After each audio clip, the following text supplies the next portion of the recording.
Le prince Harry a été critiqué pour ses récents commentaires sur les démissions bénéficiant à la santé mentale, ce qui a incité un commentateur royal à affirmer que le duc n'est pas qualifié pour commenter la question.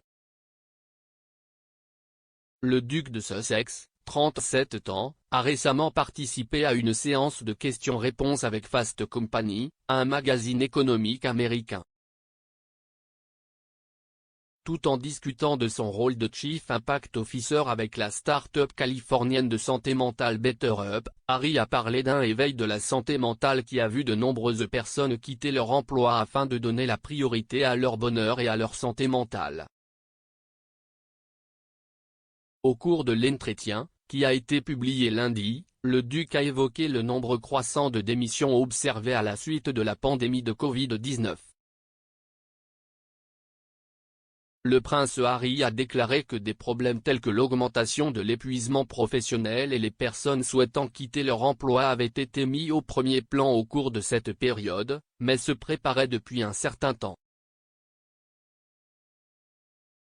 Il a ajouté, « Nous ne sommes qu'au début de l'éveil de la santé mentale. Ce travail, sur la santé mentale, n'a jamais été aussi important parce que les gens y prêtent enfin attention, et un élément important de cette mission consiste à sensibiliser et à continuer d'être le pionnier de la conversation. »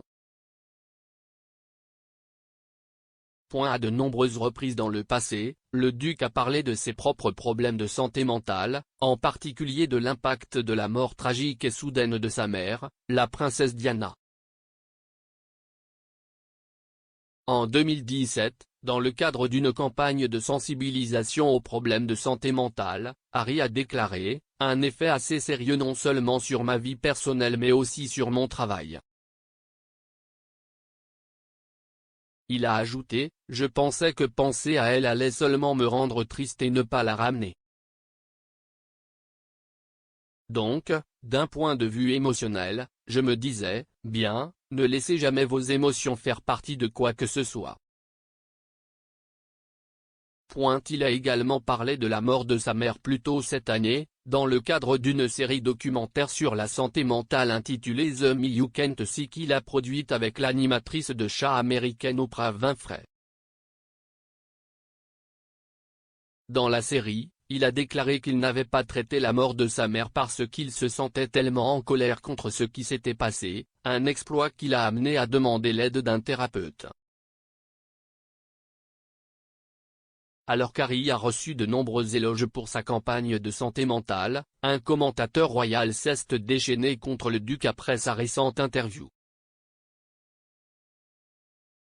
Le commentateur Jonathan Sacerdoti a affirmé que même si Harry avait déjà parlé de ses propres batailles en matière de santé mentale et avait demandé l'aide d'un professionnel de la santé mentale, cela ne le rendait pas qualifié pour amorcer la conversation sur le sujet.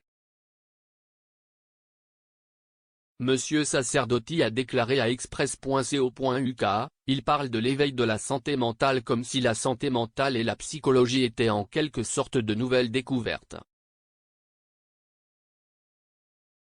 Il s'adapte peut-être personnellement à une nouvelle prise de conscience de la maladie mentale et essaie d'atteindre le bonheur, mais son discours sur le fait de vouloir pionnier de la conversation semble un peu plat. Pour autant que je sache, il n'est pas qualifié ou formé dans le domaine de la psychologie ou de la psychothérapie. M. Sacerdoti, qui contribue régulièrement à The Spectator, a ajouté, « Vous pourriez dire qu'être un patient ne fait pas d'un médecin un médecin efficace ou compétent. » Harry et son épouse Meghan avaient également précédemment déclaré que leur santé mentale était l'une des principales raisons de leur éloignement de la famille royale. Meghan a parlé de ses pensées suicidaires pendant son séjour dans la famille royale lors de l'entretien du couple avec Oprah Winfrey en mars. Elle a déclaré, « Écoutez, j'avais vraiment honte de le dire à l'époque et honte de devoir l'admettre à Harry en particulier, parce que je sais combien de pertes il a subi, mais je savais que si je ne le disais pas, alors je le ferais. » Je ne voulais plus être en vie. Après avoir quitté leur fonction au début de l'année dernière, le couple a déménagé en Californie où ils mènent un style de vie financièrement indépendant, avec leurs 2 enfants, Lily-Beth, 6 mois, et Archie, 2. Le couple a depuis signé des accords lucratifs avec les géants du streaming Netflix et Spotify, en plus de poursuivre ses efforts philanthropiques via la branche caritative de leur fondation Archewell.